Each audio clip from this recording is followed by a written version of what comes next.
Funding for this program is provided in part by the Minnesota Arts and Cultural Heritage Fund and the citizens of Minnesota.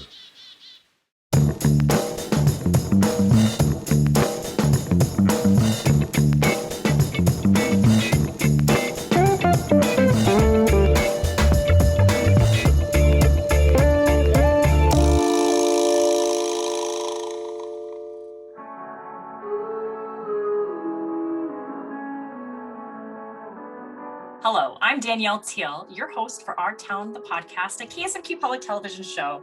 We talk about happenings, events, bring in organizations, businesses across Rochester to keep you informed and updated on things going on in our community. And today I have Rae Kirkpatrick, Ward 4 City Council member, and we are going to be talking about affordable housing in Rochester. We have seen it on social media, we see it in the news. There's a need for affordable housing and the City Council is addressing it. So Kelly, welcome. Thank you, Danielle.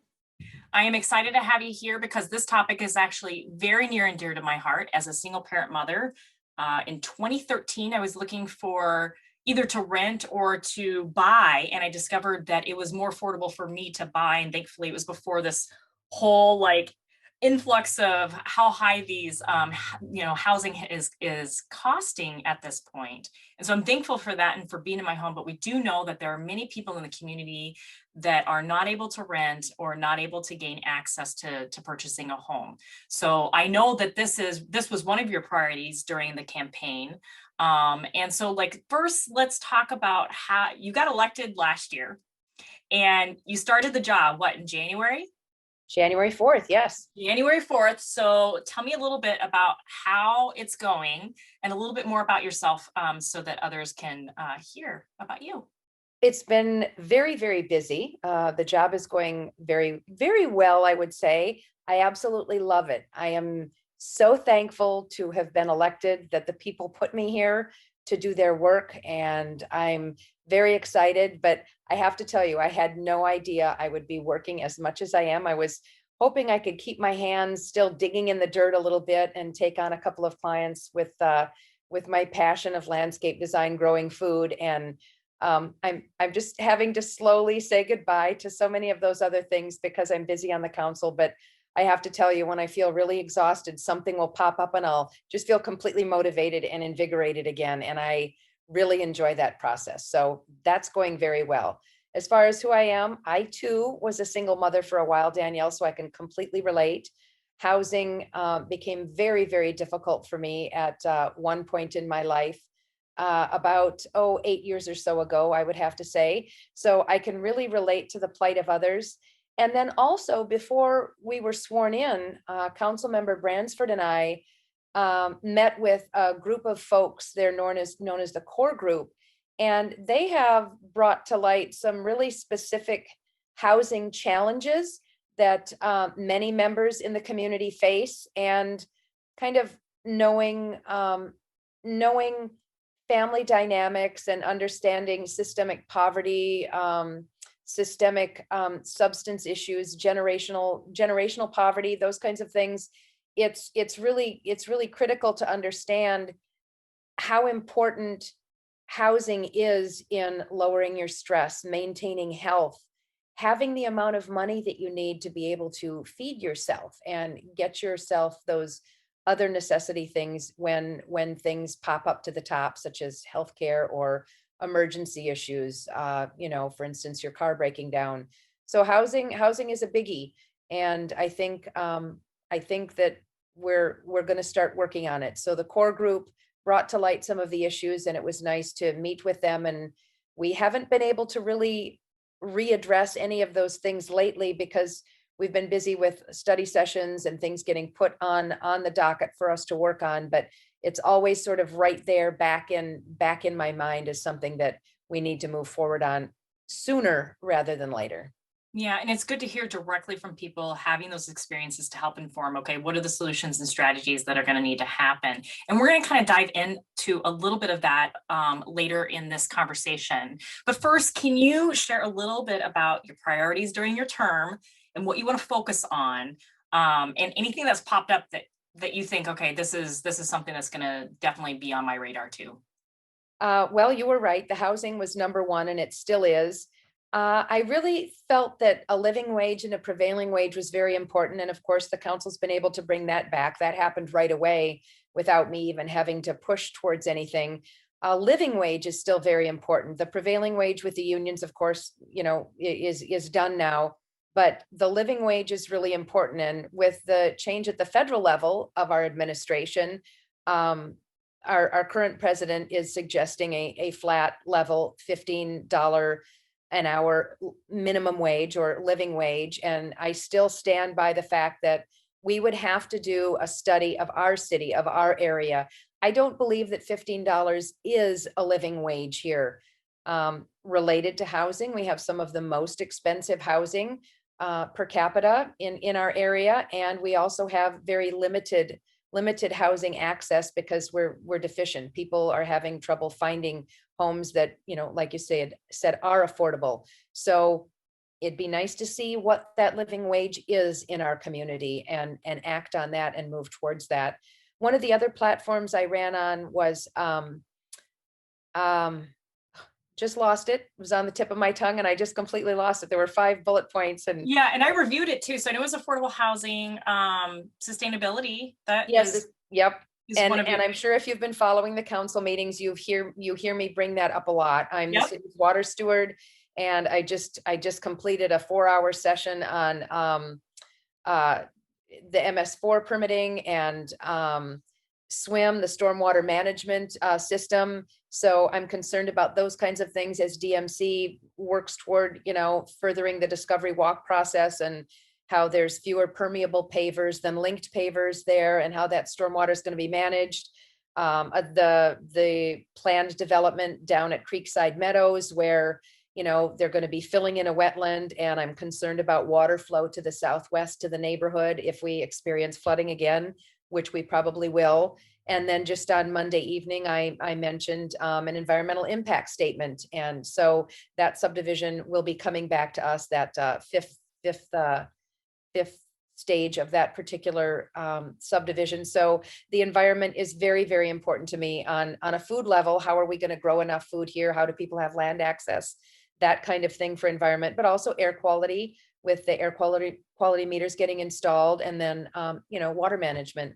The chlorides being something that are really important for our area. Legislation is for phosphorus, but they're going to be bringing chlorides forward as well. So yeah, the environment is pretty important. Okay, so let's dive a little bit deeper into the affordable housing.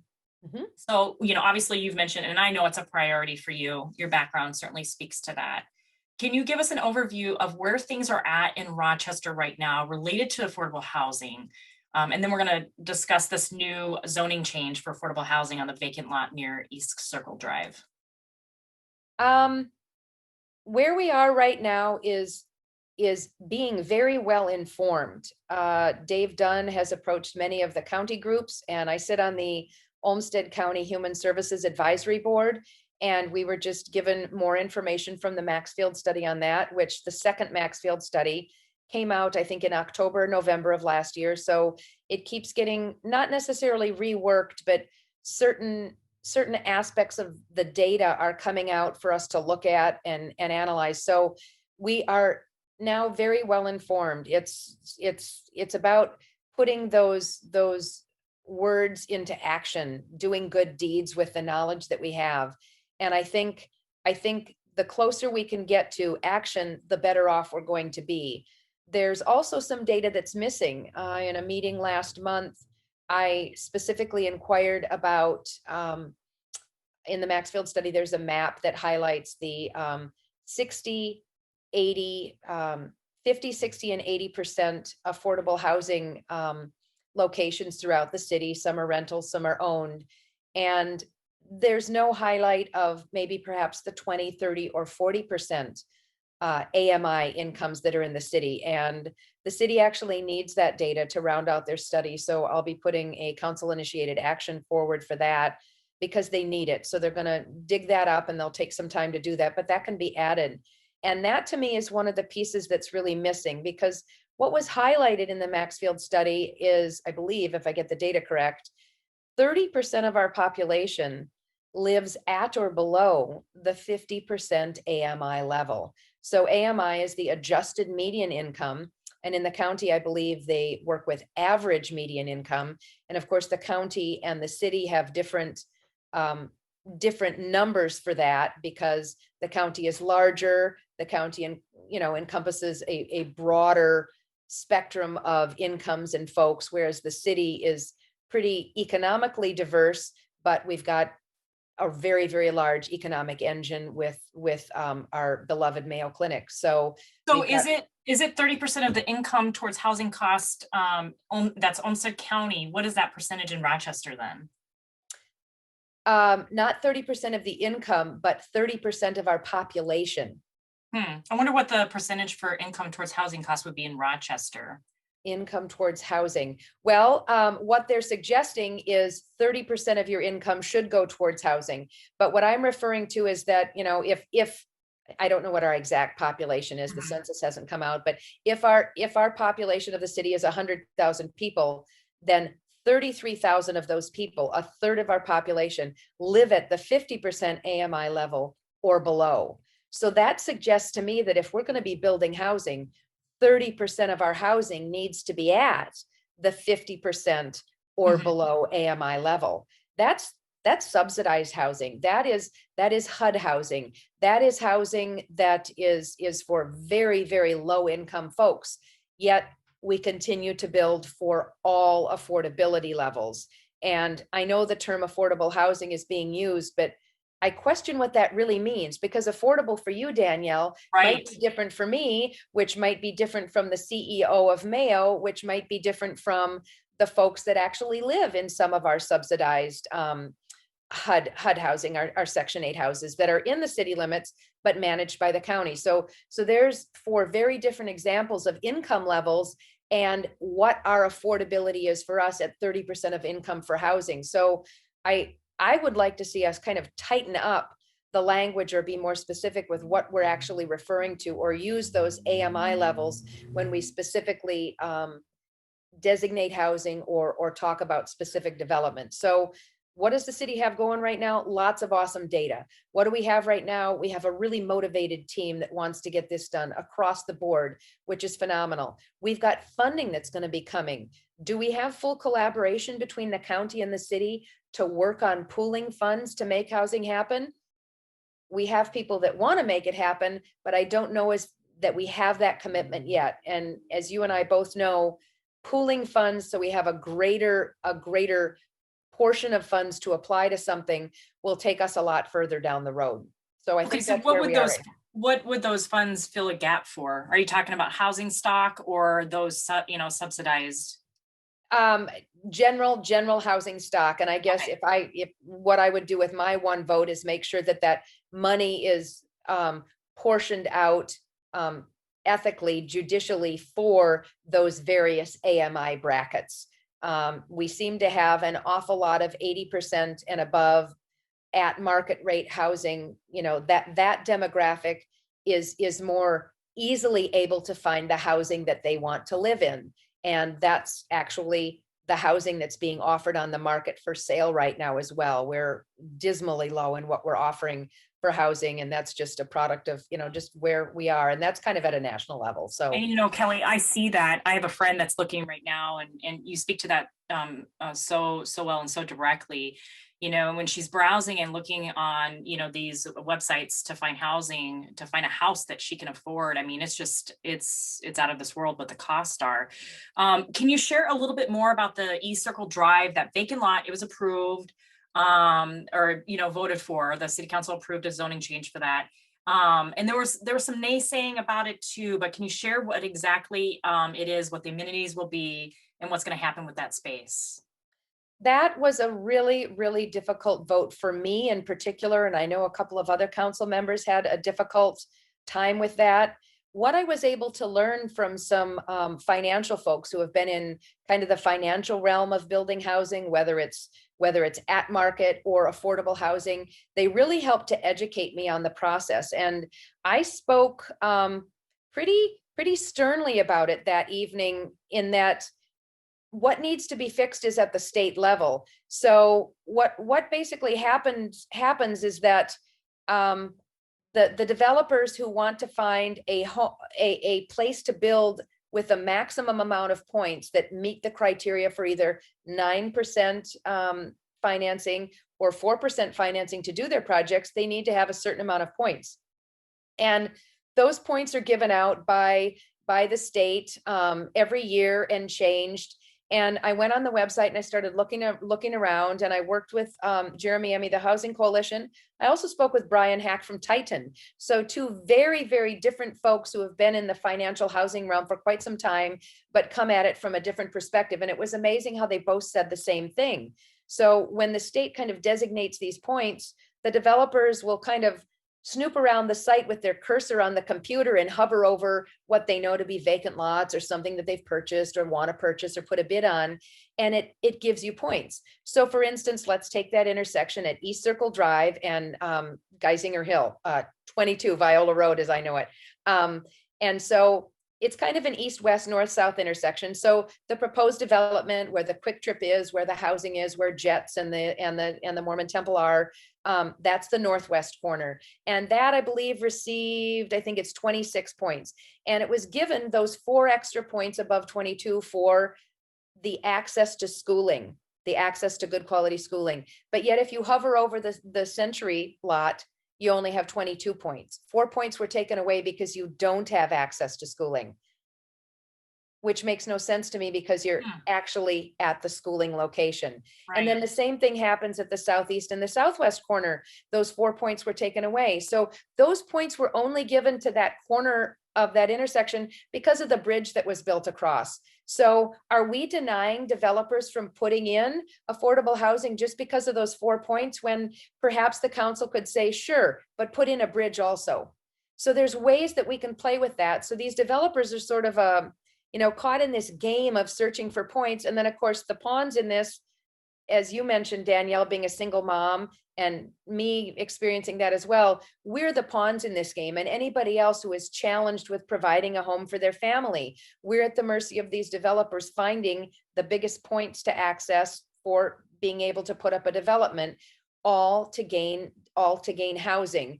And of course, if land is more expensive, then you have less money to put in the building, or therefore you need to charge more for the rent. So this is becoming a real issue. And that was the crux of the dilemma for me. That evening we voted on that lot. The crux of the dilemma of the people that live there, of course, is they thought they were going to be in their neighborhood forever with the same type of buildings going up, single story. But we all know that change is inevitable, especially when you look at a city like ours with the growth that it has. Things are going to change everywhere. And I guess I look at it as you can be in the group that's going to accept change and make lemons out of lemon, or make lemonade out of the lemons, or you can fight it tooth and nail and not ever kind of grow into it or learn from it or try and make something good out of it. And I hate to break it down into just those two little piles, but it seems like that's what it broke down to me. And so acting on the benefit of the many instead of the few was what I think most of us did there. And I think the developers did their due diligence in showing what that development was going to look like. I still think it's just, quite frankly, obnoxious that there's no other development there. The grocery stores are too far away. There's no land access to put in gardens for people that would want to grow food. I'm hoping the bus will come. Yes, we do have some paths up there, but you're literally on the top of a hill.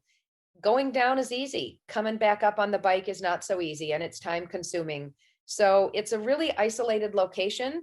And how many units will be placed there, and what's the timeline? I think 66, and I think they're scheduled to have it done maybe by fall of 2023 or maybe fall of 2022. But the building still has to come back to council. They need to still present a couple more times. This was just land use planning amendment, the LUPA, and then the zoning. So that's all that's changed. I guess we could, say that, nope, this building isn't going to work here, but we've ended up with new zoning.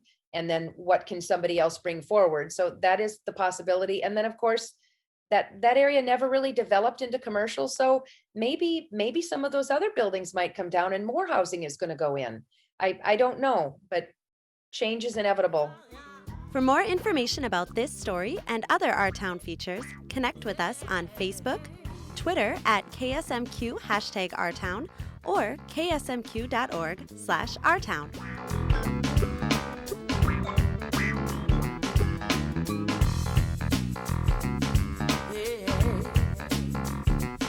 Hey Rochester, this is Michael Wojak with your Our Town Rundown. A lot of interesting news coming out of the school district this week. We have a new superintendent, so it's good to have that in place. In addition to that, some decisions have been made with school boundaries. This is one of those thankless tasks that's never going to make everyone happy, and the reality is you have to draw the line somewhere. But initially, when there was a middle school proposed for Southwest Rochester in the Hart Farms area, that resulted in middle school distributions of students that were incredibly inequitable in terms of wealth. Because of the location being in the Northwest, the new lines make it appear that both the middle school and high school are going to be very equitable in terms of the income distributions in those schools. So that's good for all the kids in Rochester. Additionally, the elementary school boundaries are drawn at the same time. You tend to have a little bit more differences in equity at the elementary school level, simply because the schools are smaller and the catchment areas for those schools tend to be smaller as well. A lot going on in Rochester. I'm looking forward to catching Broken Family this weekend at Rochester Civic Theater. That's showing for the next couple of weekends. If you're looking for some music this weekend, the Deceivers are playing Sunday Brunch at Blue Duck from 10 to 1. In addition to that, David Nash is playing at Fiddlehead Downtown from 11 to 1 on Saturday as well. Great Up, our independent theater here in Rochester, has a couple of films showing this weekend, Truffle Hunters and Collective. If you've never been there, that's kind of a neat place to go and catch a film. The Lizzie concert, I believe, is back on now for June 4th. Looking forward to welcoming Lizzie to Rochester as well. And the Juneteenth celebration will be going on June 19th, as expected, at Reverend Dr. Martin Luther King Jr. Park, and that's going to be from 12 to 6 on June 19th. So there's a lot going on. That's a little bit of what it is. I will catch you next time. We're all aware of change right now with the pandemic. It's posed some challenges for people in the community and has exacerbated the need for housing. You know, we see the influx of costs for single family homes and that sort of thing, including rent. And from the Olmsted County report, you know, there's a gap of approximately 2,855 housing units. And that's why I was asking if you knew what the housing unit gap is in Rochester. Do you know what that is? No, I Okay. don't know. I can find it right away, but I do know, spoke with Eric Brownlow of CMAR back when I was campaigning, and then also just spoke with him last week. Really knowledgeable man about just how projects come together, how financing, how builders and realtors kind of work with it, and how we as home purchasers or renters might develop the market and find the housing we need. And he agreed with me. We are 15 years behind on building houses. I think that's a And- consensus, don't you think? I mean, Yeah, yeah. for a lot of groups that I've been a part of and hearing that, you know, you mentioned the coalition. That is a coalition that is, you know, directly affecting change and trying to increase the awareness. They've been working on increasing the awareness of the need, but now activating on some of that.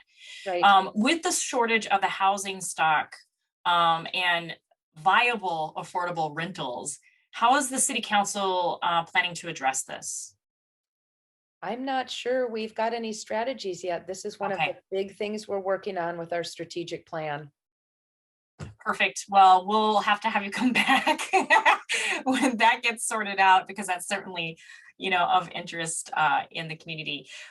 But I think that something that definitely needs to be at the forefront is that, you know, is there an intention, obviously, to make sure that there's access for diverse, equitable, and inclusion with affordable housing? I mean, with zoning, and all of that, you know, wanting to make sure, obviously, no redlining or anything in that aspect.